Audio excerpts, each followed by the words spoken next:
세상에는 어디에나 좋은 사람이 있고 누군가 한 사람이 착한 사람 한 사람이 끈질기게 노력을 하면 세상은 나아진다는 믿음을 자기는 갖는다. 이런 얘기를 하는 걸 보고 저는 굉장히 크게 그게 위안이 되기도 하고 제 마음이 힘이 되기도 하고 그랬습니다. 제가 교육청에서 정책을 하거나 학교에서 학생들을 가르칠 때 되게 풀이 죽고 뭔가 마음이 안 좋을 때는 제가 뭘 해도 현실이 나아진다는 느낌이 없을 때입니다. 그런데 제가 힘이 나고 지치지 않을 때는 현실이 객관적으로 나아지진 않지만 제가 뭔가를 잘하고 있을 때 그러면 제가 별로 지치지 않습니다. 절망스러운 생각이 들지도 않고요.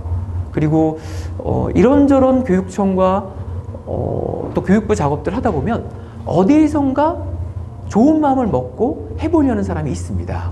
그럼 그 사람이 거기에서 1년 정도 근무를 할 때는 확실히 교육계가 역사적으로 한 걸음 진보하는 측면이 있습니다.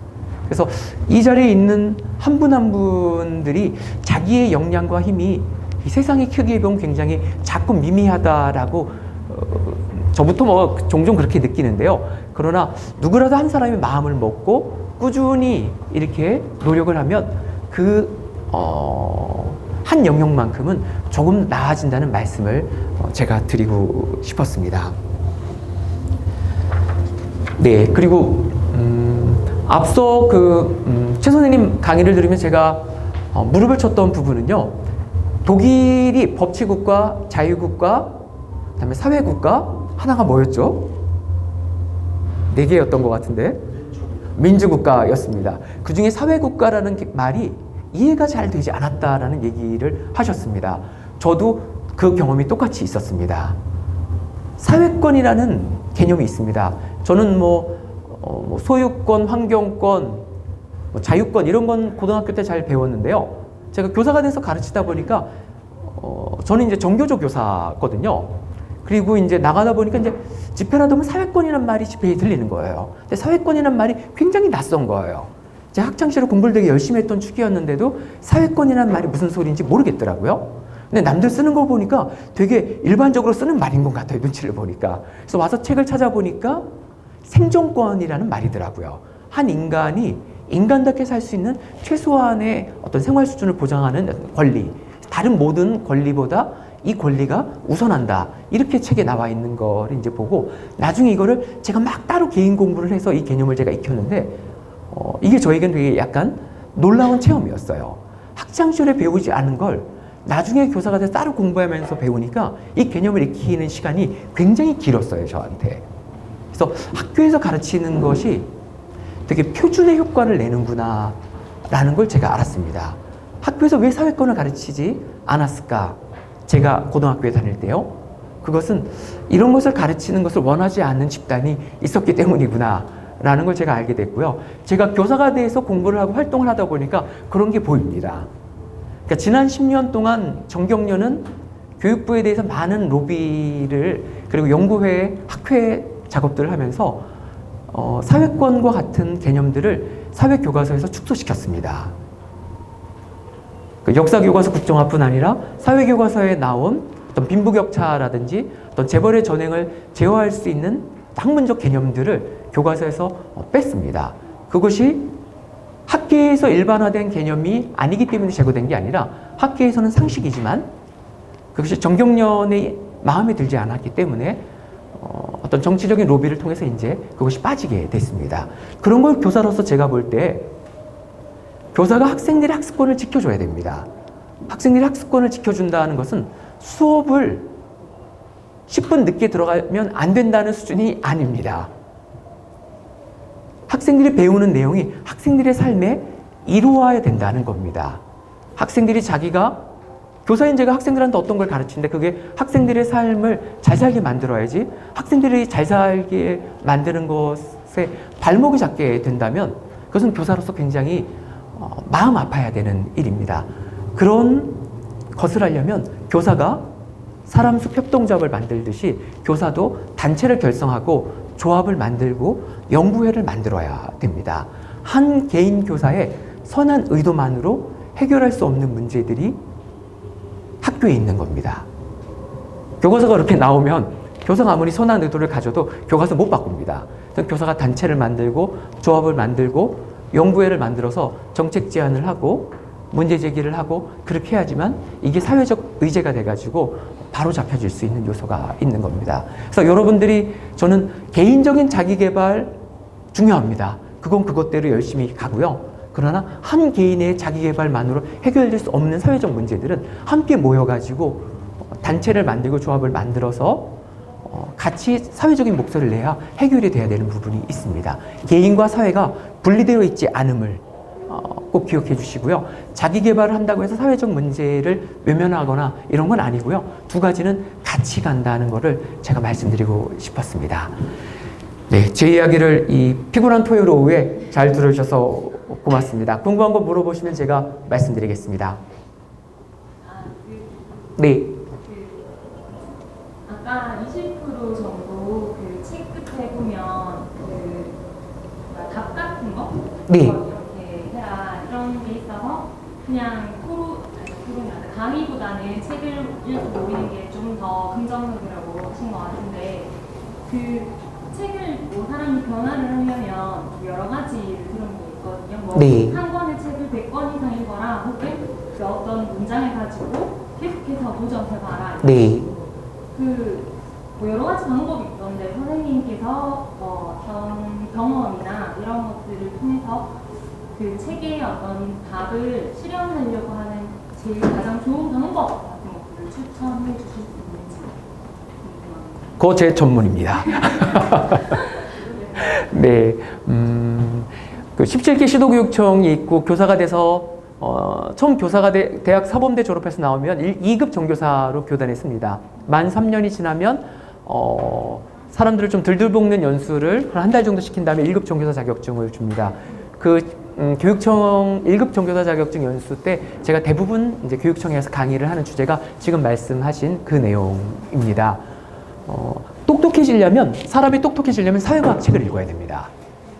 가장 논리적인 언어고 두뇌 훈련하기는 제일 좋습니다. 제가 학생들한테 얘기합니다. 머리 좋아지고 싶거든 사회과학 책을 읽어라.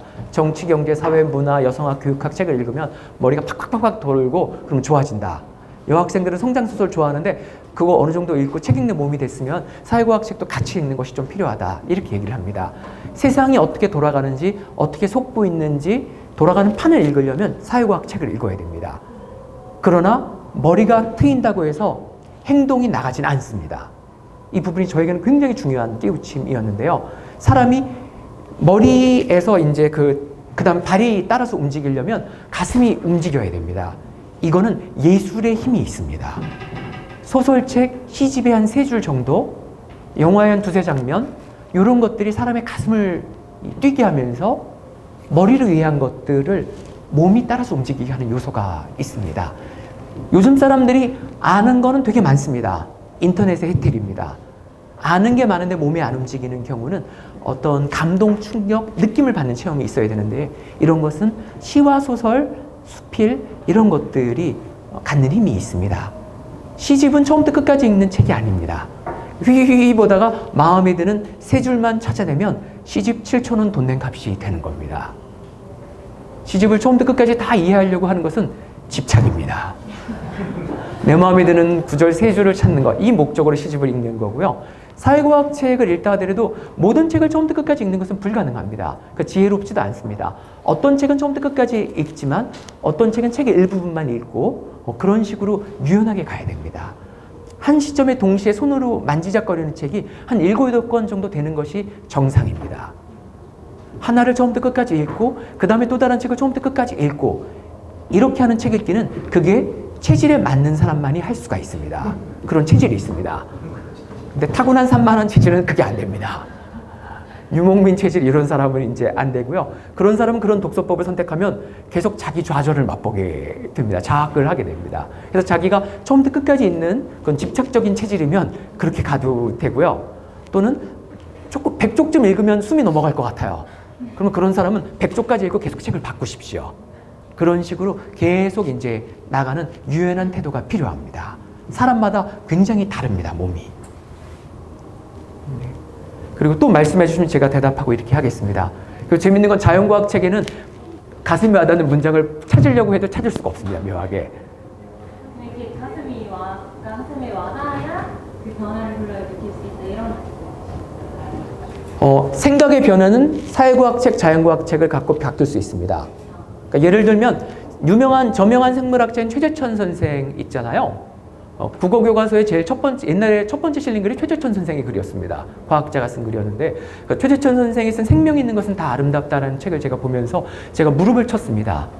어떤 건가 하면 제가 여기 이 강의 자리에 찾아오면서 여기 현수막을 봤는데 동성애는 다름이 아니다 틀림이다 이렇게 써붙였더라고요.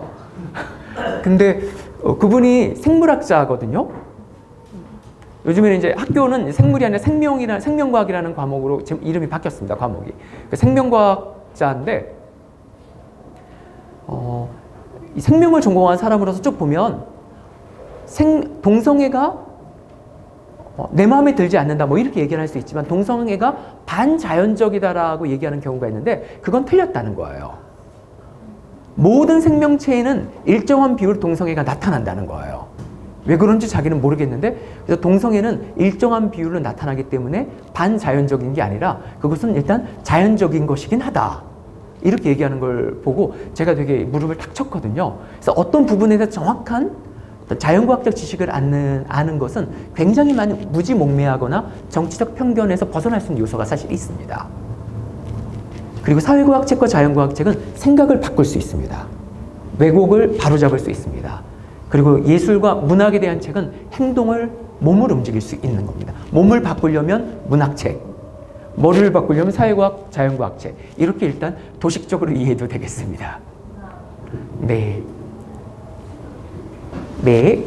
아까 중학생에게 추천하는 책은 고등학생에게 좋고 고등학생에게 추천하는 책은 대학생에게 좋다고 하셨는데 그럼 이제 뭐 책을 고를 때 뭐 중학생 추천 도서 뭐 이런 게 있는데 그럼 어떤 기준에 맞춰서 책을 고르는 게 좋은지 물어보고 싶었습니다. 네.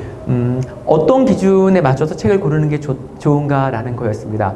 그러니까 중학생이니까 일단 중학생 권장도서를 한번 보고요. 그리고 이게 조금 맞는 책도 있고 또 어려운 책도 있을 거예요. 그러면 초등학교 5, 6학년용 책도 또 보면 또 와닿는 책도 있고 심지어 초등학교 5, 6학년용도 어려운 경우도 있어요. 그리고 고등학생 걸 보면 고등학생들도 만만한데 읽을 게 있고요. 그러니까 자기 나이 또래 권장도서를 보면서 위아래로 5살 정도의 허용 범위를 두고 같이 만지작거리면 돼요. 자기보다 한 5살 정도 많은 사람들에게 권장되는 책이라 하더라도 그 책이 처음부터 끝까지 다 못 읽을 정도는 아니에요. 한 20% 정도는 읽으면 또 알아듣거든요. 그 어려운 책도 한 20% 정도 읽으면서 재밌어 하면 되고요. 그 다음에 20% 정도 읽고 나머지 어려운 부분이 많이 나오면 이제 그만 읽고 나중에 좀 더 나이 먹고 읽겠다 이런 마음이면 되죠. 그러니까 나이대랑 딱 맞추어서 권장도서를 뽑는 게 아니라 위아래 한 5살 정도, 그러니까 허용 범위가 한 10살 정도 된다고 생각하고 유연하게 책을 고르는 것이 좋아요. 네. 그리고 시중에 나와 있는 권장도서가 한 10가지 종류라면 그 10가지 권장도서 중에 8가지 정도는 그 책 목록을 만든 사람이 그 책을 안 읽고 뽑은 거예요.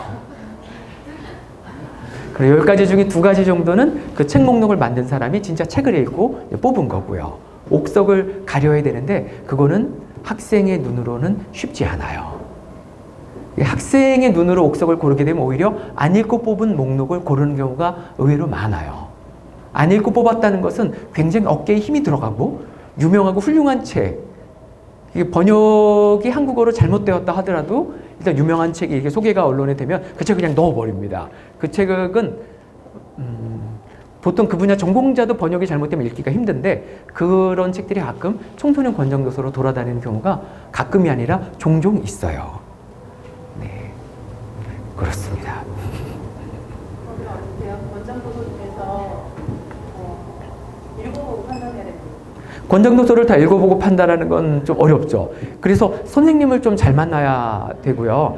선생님이 그런 책임감이 좀 있어야 되는 거죠. 교사가. 그 분야를 좀 이렇게 좀 더 공부한 사람으로서 좋은 권장도서와 모양만 낸 권장도서를 좀 가려 뽑아서 이렇게 제시해야 되는데 대표적인 게 서울대 권장도서죠. 그거를 다 읽은 서울대 교수는 한 명도 없어요. 총장도 안 읽었고 읽을 수 있는 책이 아니에요. 각 분야 전공자들 그 분야의 대표책을 한 권씩 모아서 그냥 100권이라는 걸 그냥 만들어 놓은 상징적인 건데 그걸 다 읽은 서울대 학생도 이제 없고 보통 그러죠. 근데 그거에 대한 강의는 은근히 또 돌아다녀요. 이런 게 이제 약간 사기성 권장도서고요. 책으로 따뜻한 세상 만드는 교사들이라는 사이트에 가면 중상위권 아이들이 잘 읽을 수 있는 청소년 권장 도서들이 좀 있고요. 그 학교 도서관 저널이라는 곳에서 나온 추천도서, 초중고 추천도서 목록 2013년, 14년, 15년을 보면 도서관 담당 선생님들이 모여서 만든 이제 추천도서 목록들이 있어요. 거기에서 좀 보면 책을 좋아하는 아이들이 좀 잘 읽기 좋은 그런 책 목록들이 좀 있죠. 도서관 담당 선생님들이 만든 권장 도서다 보니까 도서관에 오기 좋아하는 아이들이 좋아하는 책들이 좀 많이 됐어요. 그리고 책을 잘 못 읽는 아이들이 좋아하는 책 목록은 전국 국어교사 모임의 독서교육분과 물고방 이런 데서 만든 목록들은 조금 좀 책을 못 읽는 아이들을 잘 읽는 목록들이 좀 있고 그렇죠. 네, 대략 뭐 이렇습니다. 중학생인가요 혹시? 그러면 이민수 선생님과 송수진 선생님 이 두 분의 권장도서 목록이 중학교 권장도서 목록 중에서 가장 학생 감도가 좋아요. 제가 보기에 가장 지금 우리 시대에 탁월한 중학생 권장도서 목록인데 이 두 분의 자료를 아주 잘 인터넷 검색을 하면 어디선가 찾을 수 있어요. 네. 제가 가지고 있습니다. 네. 네. 또 말씀하시면 제가 답변하고 이렇게 하겠습니다. 네. 제가 듣기로는 제가 제대로 이해를 모르겠지만 책이 어떤 목적이라기보다는 도구인 것 같고 그리고 행동으로 결과가 가도록 알고 많이 움직이게 만드는 것 같은데 말씀하시는 게 중학교보다 위주로 말씀해 주신 것 같아요. 근데 주변에 제가 최근에 초등학생들을 좀 많이 알게 되는 기회가 있었는데 초등학생들도 되게 자기 삶에 대해서 처음으로 와닿게 하는 경험을 많이 하는 시기거든요.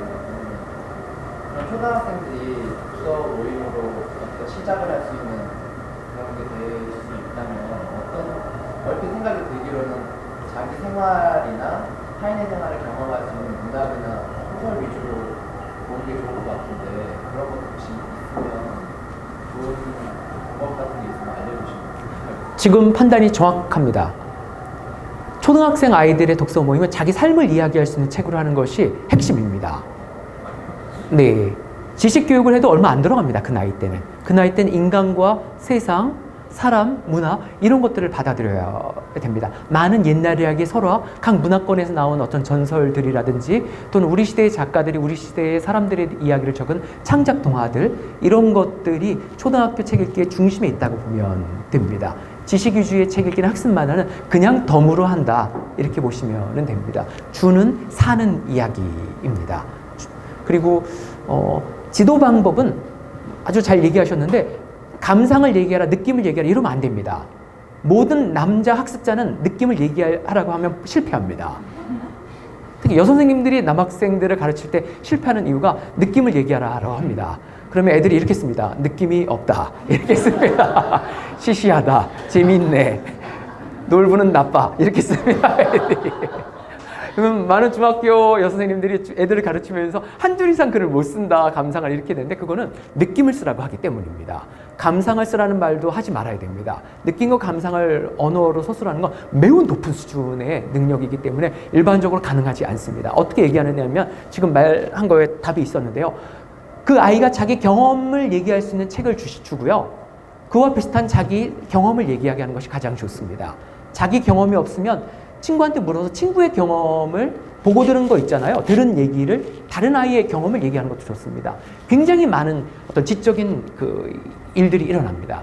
그리고 영화나 드라마나 인터넷에서 본 것 중에 비슷한 얘기를 하나 해라. 신문, 방송, 영화, 인터넷, 드라마에서 본 얘기를 해라. 이것도 좋습니다. 그러니까 책과 관련된 세상 일을 하라는 거죠. 책과 관련된 영화나 뉴스, 신문, 방송, 인터넷에서 본 세상 일을 이야기하게 되면 학생이 생각을 합니다. 판단을 내립니다. 근데 생각을 얘기하려고 하면 애들이 생각을 얘기하지 못하고 울려고 그럽니다. 생각 얘기해봐, 생각해봐 했을 때 생각할 수 있는 아이는 최상위권 5%만 그런 걸 가능합니다. 대다수 아이들은 생각해봐라고 하면 생각이 굳습니다. 생각을 하려는 의도 없이 생각을 하게 하는 것이 가르치는 방법 핵심인데 그것이 세상 일을 얘기하라고 하는 겁니다. 그 다음에 성찰과 점검과 사색을 해야 됩니다. 성찰해봐 이러면 갑자기 성찰이 무슨 뜻인가 부터 헷갈립니다. 고등학생도 어렵습니다. 뭐 소나기를 읽고 성찰해봐 이러면 애들이 비 오는 날 나가서 놀면 이렇게 생명이 위험할 수 있는 일인 줄 모르고 내가 옛날에 비 맞고 나가 놀았다. 아이, 부적절한 행동이었다. 뭐 이런 식으로 억지 반성이 나옵니다. 그래서 성찰한다는 의식 없이 성찰하게 되는데 그것이 경험을 얘기하게 하면 성찰과 비슷한 정신활동이 일어납니다. 네, 아주 좋은 질문이었습니다. 이게 질문이 나온 걸로 제가 마무리 얘기를 하겠습니다. 학교에서 독서교육을 잘해보자 이 노력이 교육부 우리나라 교육계 차원에서는 2010년부터 대대적으로 있었습니다. 그리고 어느 학교에서 독서교육 연구학교도 하고 여러 가지 많이 노력을 하지만 또 몇 년 지나면 그 기운이 사그라지는 것도 봅니다. 굉장히 뛰어난 선생님이 그 학교에 있어서 여러 가지 독서와 토론과 책 읽고 이야기 나누고 글 쓰고 표현하는 수업을 했는데 시간이 지나고 또 가보면 거기에 그런 활동을 하는 선생님들이 옛날에 10명이었다면 지금 한 5명밖에 안 남아있는 경우는 봅니다. 그런 경우를 보면서 제가 생각을 최근에 결론을 내렸습니다.